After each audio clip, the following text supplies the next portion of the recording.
Hello दोस्तों, तो आज इस वीडियो में हम बात करने वाले हैं ऐसे 5 पॉइंट्स के बारे में कि जहां से आप अपने इन्वेस्टमेंट को करते हैं, चाहे लमसम में फिर चाहे एसआईपी में, तो आपको इन 5 पॉइंट को जरूर कंसीडर करना चाहिए।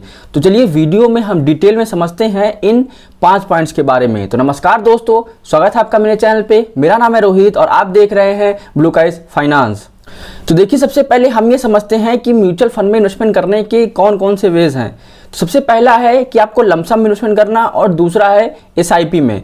अब देखिए, लमसम को पहले समझते हैं। लमसम में ये होता है कि जब आप एक मुश्त पैसा एक साथ पैसा अगर म्यूचुअल फंड के थ्रू इन्वेस्टमेंट करते हैं, जैसे कि मान लीजिए आपके पास 50,000 है, 1 लाख है, 5 लाख, 10 लाख, आप एक साथ किसी भी म्यूचुअल फंड स्कीम में आप इन्वेस्टमेंट करते हैं तो उसको हम लमसम में इन्वेस्टमेंट करना बोलते हैं। और एक रास्ता होता है एसआईपी, जिसको हम बोलते हैं सिस्टमैटिक इन्वेस्टमेंट प्लान। अब देखिए, सिस्टमैटिक इन्वेस्टमेंट प्लान में देखिए नाम से ही सजेस्ट हो रहा है कि आपको जो इन्वेस्टमेंट होगा, इन्वेस्टमेंट जो प्लान है वो सिस्टमैटिक है। अब देखिए, उसमें क्या होता है कि आपका जो इन्वेस्टमेंट होता है वो सिस्टम से होता है। एसआईपी का एक एग्जांपल समझते हैं, जैसे कि आप मान लीजिए आप 5,000 रुपये किसी भी 3 म्यूचुअल फंड में इन्वेस्टमेंट करना चाहते हैं, तो आपको 5,000 रुपये अमाउंट सेट करना है और उस 3 म्यूचुअल फंड में आपको कितना कितना अमाउंट इन्वेस्ट करना है। जैसे मान लेते हैं कि 2 म्यूचुअल फंड में आपको 2,000 रुपये और तीसरे म्यूचुअल फंड में आपको 1,000 रुपये इन्वेस्टमेंट करना है। और आपको एक डेट चूज करना होगा। आप चाहे 5 तारीख को चूज कर सकते हैं, 10, 15, 20, जब भी आपकी मर्जी हो, या फिर जब भी आपकी सैलरी आती हो, तो आप वहां पर आप डेट चूज कर दीजिए। तो आपका क्या होगा कि हर मंथ आपका जो भी आप डेट चूज करेंगे, सपोज करिए कि आपने 15 तारीख को चूज किया, तो 15 तारीख को आपका 5,000 रुपये आपके अकाउंट से डेबिट होके वो जितने भी 2-3 म्यूचुअल फंड्स हैं वहां पर 2,000 और 1,000 आपका इन्वेस्टमेंट हो जाएगा। तो यहाँ पर क्या होता है कि अगर आप एसआईपी कर देते हैं तो आपको पर मंथ इन्वेस्टमेंट करने की चिंता नहीं होती कि आपने इन्वेस्टमेंट किया या फिर आप भूल गए। तो ऐसे में एसआईपी एक बहुत अच्छा रास्ता है। यहाँ पर क्या होता है कि एसआईपी में आपको डिसिप्लिन भी मिलता है इन्वेस्टमेंट में। तो अगर हम सबसे पहले पॉइंट की बात करें तो वो है डिटरमाइंड रिस्क एपेटाइट। अब देखिए, डिटरमाइंड रिस्क एपेटाइट का मतलब ये है कि आपका जो रिस्क एपेटाइट है वो कैसा है। अब देखिए, क्या होता है कि मार्केट में बहुत तरीके के फंड्स अवेलेबल हैं। यहाँ पर आपको इंडेक्स फंड मिल जाएंगे, जिनको हम पैसिव फंड्स भी बोलते हैं। यहाँ पर आपको एक्टिव फंड्स मिलेंगे। एक्टिव फंड्स में क्या होता है कि बहुत सारे जो एक्टिव फंड्स होते हैं, और यहाँ पर आपको सेक्टोरल फंड मिल जाएंगे, जैसे कि ICICI Prudential technology fund, UTI का आपका फ्लेक्सी कैप फंड्स हो सकता है। मतलब ऐसे बहुत सारे फंड्स हैं। यहाँ पर ब्लू चिप फंड्स हैं, लार्ज कैप फंड्स हैं, small cap, mid cap, flexi cap, बहुत तरीके के आपको यहाँ पर फंड्स मिलेंगे। यहाँ पर आपका गोल्ड में भी इन्वेस्टमेंट होता है। इवन अभी बहुत सारे फंड लॉन्च हो रहे हैं जो कि आपका यूएसए में इन्वेस्टमेंट करवाते हैं। तो ऐसे में आपको पहले अपना रिस्क एपेटाइट समझना है। आपको हर फंड की रिस्क समझनी है कि अगर आप इस फंड में इन्वेस्टमेंट करते हैं तो 5 से 10 साल बाद आपको इसमें कितना रिस्क हो सकता है, आपको कितना प्रॉफिट हो सकता है। तो ऐसे ही आपको जितने भी फंड्स हैं जिसमें आप इन्वेस्टमेंट करने जाते हैं, तो सबसे पहले उसका रिस्क भी समझिए, उसका रिवॉर्ड समझिए कि आपको इसमें रिस्क कितना हो सकता है और रिवॉर्ड कितना हो सकता है। तो आप पहले अपना रिस्क एपेटाइट समझिए, उसके बाद ही अपना जो एसआईपी या म्यूचुअल फंड में जो इन्वेस्टमेंट करने जा रहे हैं एसआईपी के थ्रू, तो फिर आप अपना इन्वेस्टमेंट अच्छी तरह से कर सकते हैं। अब देखिए, अगर अपने दूसरे पॉइंट की बात करें तो हमारा दूसरा पॉइंट है आइडेंटिफाई योर फाइनेंशियल गोल। अब देखिए, आपने तो रिस्क एपेटाइट अपना देख लिया पहले पॉइंट में कि आपका रिस्क प्रोफाइल कितना है। अब यहाँ पर आपको अपना फाइनेंशियल गोल सेट करना है। देखिए, फाइनेंशियल गोल बहुत तरीके के हो सकते हैं। हो सकता है कि आप अपनी शादी के लिए पैसे कलेक्ट करना चाहते हैं, या फिर आप अपना कोई घर खरीदना चाहते हैं, या फिर अपने बच्चे के एजुकेशन के लिए, या फिर आप कोई कार खरीदना चाहते हैं, कोई लैपटॉप खरीदना चाहते हैं, कोई बाइक खरीदना चाहते हैं। मतलब बहुत तरीके के गोल हो सकते हैं, आपके ऊपर डिपेंड करता है। तो देखिए, जो डिफरेंट गोल होते हैं, फिर डिफरेंट उसमें टाइम होराइजन भी चाहिए होता है। अगर आप लंबे समय के लिए जाएंगे तो आपको कम अमाउंट लगेगा। आप शॉर्ट टर्म के लिए जाएंगे, 5 से 7 साल के बीच में जाएंगे, तो पर आपको ज़्यादा अमाउंट इन्वेस्टमेंट करना पड़ेगा। तो ऐसे में आप अपना पहले गोल डिफाइन करिए कि आपका गोल कब तक अचीव करना है, 10 साल, 15 साल या फिर 20 साल में, या हो सकता है आपको 5 साल में गोल अचीव करना हो। तो उस हिसाब से आप ये कैलकुलेट कर पाएंगे कि आपको पर मंथ कितना इन्वेस्टमेंट करना होगा कि मैं उस गोल को अचीव कर पाऊँ। तो सबसे पहले आप ये समझिए कि आपका गोल क्या है, और आपका जो गोल है उस हिसाब से आप कितना इन्वेस्टमेंट करेंगे पर मंथ, या फिर 1 साल में कितना इन्वेस्टमेंट करेंगे कि आपको वो गोल अचीव हो जाए, उसके जो आपने टाइम डिसाइड किया है। तो अगर अपने तीसरे पॉइंट को डिस्कस करें तो हमारा तीसरा पॉइंट है परफॉर्मेंस ऑफ स्कीम। मतलब कि आप जो भी स्कीम में इन्वेस्टमेंट करने जाते हैं उसकी परफॉर्मेंस कैसी रही है। अब देखिए आप पिछले 1 साल का परफॉर्मेंस देखते होंगे। अब देखिए अगर करंट टाइम में आप पिछले 1.5 साल या 1 साल का परफॉर्मेंस देखेंगे तो सारे म्यूचुअल फंड का परफॉर्मेंस बहुत अच्छा रहा है, क्योंकि जो आपका कोविड आया था मार्च 2020 की अगर हम बात करें तो कोविड में मार्केट बहुत ज़्यादा नीचे चला गया था, तो वहाँ से जो रिटर्न आपको दिखाएगा वो 200 से 250-300% तक का भी रिटर्न दिखा रहा है। तो ऐसे में आप ये ना सोचें कि आपको जो 200% का रिटर्न मिल रहा है ये फ्यूचर में भी मिलता रहेगा। ये बिल्कुल आप ये ना समझिए कि 1 साल रिटर्न में आप उस फंड को जज कर लें। आपको उसको 3 साल का इन्वेस्टमेंट रिटर्न देखना है, 5 साल का रिटर्न देखना है। जब से फंड लॉन्च हुआ है तब से ये फंड एनुअल बेसिस पे आपको कितना रिटर्न देता आया है।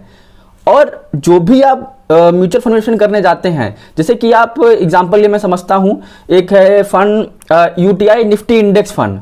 अब देखिए ये निफ्टी इंडेक्स फंड है, तो ये छोड़िए, तो आपका जो है निफ्टी का रिटर्न देगा। मैं कोई और दूसरे फंड का एग्जांपल लेता हूँ, जैसे कि आईसीआईसीआई प्रूडेंशियल टेक्नोलॉजी फंड हो गया।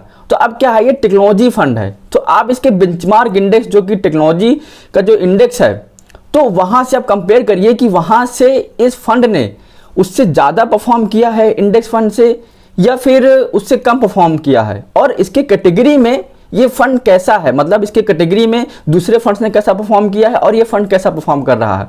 तो आप इन्वेस्टमेंट करने से पहले पूरी इंक्वायरी कर लीजिए, और कभी भी आप 1 से 2 साल या 3 साल रिटर्न पे ना जाएं, कम से कम 5 से 7 साल या फिर ज़्यादा से ज़्यादा जब से फंड लॉन्च हुआ है तब से उस फंड का रिटर्न देखें कि उस फंड ने आपको रिटर्न कैसा दिया है। तो अगर अपने 4th पॉइंट की बात करें तो हमारा जो 4th पॉइंट है वो है क्रेडेंशियल ऑफ फंड हाउस।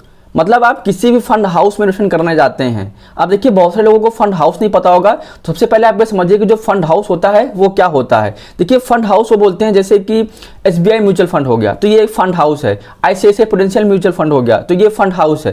मतलब जो आपका एएमसी जिसको हम एसेट मैनेजमेंट कंपनी बोलते हैं, जहाँ से आप इन्वेस्टमेंट करते हैं वो फंड हाउस हो गया आपका। तो आप जब भी इन्वेस्टमेंट करने जाते हैं तो पहले ये देखिए कि वो जो फंड हाउस है वो कितना क्रेडिबल है। उसकी आप जो है वैल्यू रिसर्च की रेटिंग देख सकते हैं, मॉर्निंग स्टार की रेटिंग देख सकते हैं, उसकी क्राइजिल की रेटिंग देख सकते हैं, और ये भी देख सकते हैं कि जो ये फंड है आपका जो फंड हाउस है वो कितना पुराना है। मतलब ऐसा तो नहीं कि कल आ गया और आपने उसमें इन्वेस्टमेंट कर दिया।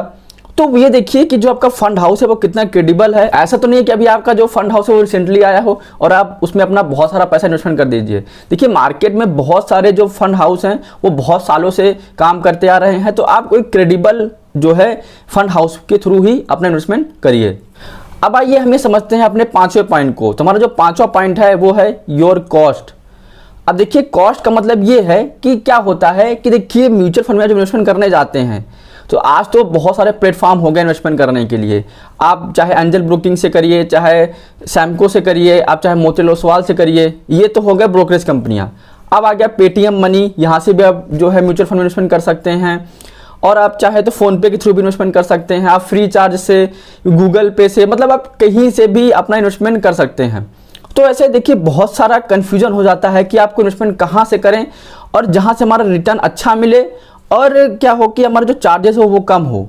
तो देखिए आपका इन्वेस्टमेंट करने के रास्ते तो बहुत सारे हैं, लेकिन आप कोई भी म्यूचुअल फंड में इन्वेस्टमेंट करने से पहले उसका एक्सपेंस रेशियो देखिए। मैं बहुत सारे वीडियोस में आपको बताता रहता हूं कि एक्सपेंस रेशियो क्या होता है और एक्सपेंस रेशियो कैसे चार्ज होता है। देखिए बहुत सारे फंड्स का जो एक्सपेंस रेशियो होता है वो 2 से 2.5% तक भी होता है, और बहुत सारे जो म्यूचुअल फंड होते हैं जो मेनली इंडेक्स फंड होते हैं उनका 0.20%, 0.30% बहुत कम होता है। तो ऐसे में ये आप एक्सपेंस रेशियो समझिए। और क्या होता है कि बहुत अगर आप जो है 1 से 2 साल के लिए इन्वेस्टमेंट करने आ रहे हैं तो वहाँ पर क्या है कि आपका एग्जिट लोड भी देना होता है। वैसे तो मैं रिकमेंड नहीं करता कि अगर आप 1 से 2 साल के लिए इन्वेस्टमेंट करने आते हैं तो आप म्यूचुअल फंड से बहुत दूर रहिए। अगर आप करने आते भी हैं तो आपको क्या है एक्सपेंस रेशियो के साथ साथ आपको एग्जिट लोड भी समझना होगा कि एग्जिट लोड कैसे लगेगा, कितना चार्ज होगा। आप जो भी म्यूचुअल फंड में इन्वेस्टमेंट करने जाते हैं तो उसके बारे में आप एक्सपेंस रेशियो, एग्जिट लोड, और अगर आप जो भी प्लेटफॉर्म के थ्रू इन्वेस्टमेंट करते हैं तो आपको जो प्लेटफॉर्म है वो तो कुछ चार्ज नहीं जो है आपको चार्ज कर रहा है। तो आप इन्वेस्टमेंट करने से पहले अपने टैक्सेशन को भी देख लें कि अगर आप इन्वेस्टमेंट करेंगे तो कितने समय बाद आपको कितना टैक्स भी देना होगा। तो ये सब चीज़ें आप समझने के बाद ही फिर अपने इन्वेस्टमेंट को आप स्टार्ट कर सकते हैं। तो अगर हम इसको वीडियो को समराइज करें तो सबसे पहला है कि आपको अपना रिस्क एपेटाइट समझना है कि आप कितना रिस्क ले सकते हैं। अगर आप ज़्यादा रिस्क ले सकते हैं तो आप इक्विटी फंड्स में जा सकते हैं, आपको कम रिस्क लेना है तो आप इंडेक्स फंड में आ सकते हैं, आपको बहुत ही कम रिस्क लेना है तो आप बैलेंस फंड में जा सकते हैं, यहाँ पर एकदम ही रिस्क नहीं लेना तो आप डेट फंड्स में जा सकते हैं। तो देखिए ऐसे बहुत सारे कैटेगरी है जो आपको मिलेगी। उसके बाद अपना फाइनेंशियल गोल आप देखिए कि आपका गोल क्या है, कितने लंबे समय तक आप इन्वेस्टमेंट कर सकते हैं। उसके बाद आप कोई फंड्स देखिए, जो फंड है उसका परफॉर्मेंस कैसा रहा है, मतलब पिछले पास्ट में उसका रिटर्न कैसा रहा, और आप जिस फंड हाउस को इन्वेस्टमेंट करेंगे उस फंड हाउस की क्रेडिबिलिटी देखें कि वो फंड हाउस जेन्युइन है, ऐसा फर्जी तो नहीं है। और उसके बाद उसका जो म्यूचुअल फंड में आप इन्वेस्टमेंट करने जाते हैं तो आपको चार्जेस क्या लगेंगे आप वो देखिए।